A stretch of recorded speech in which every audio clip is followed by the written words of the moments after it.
มื้อนี้ก็เอื้อยเพิ่นโทรไปเล่นนำก็เลย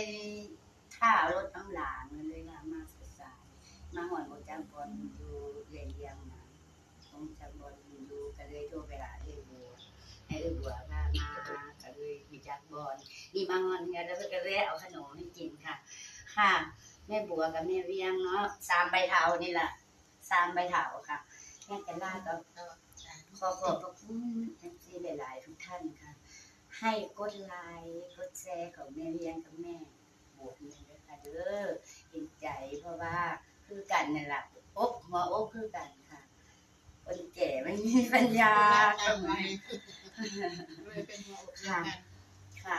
ถ้านั้นไม่ได้รังเกียจไม่จะล่าเข้าได้เบิดค่ะจะงานนะคนได้คนไหนก็ไม่จะล่าก็เข้าได้เบิดค่ะเพราะว่า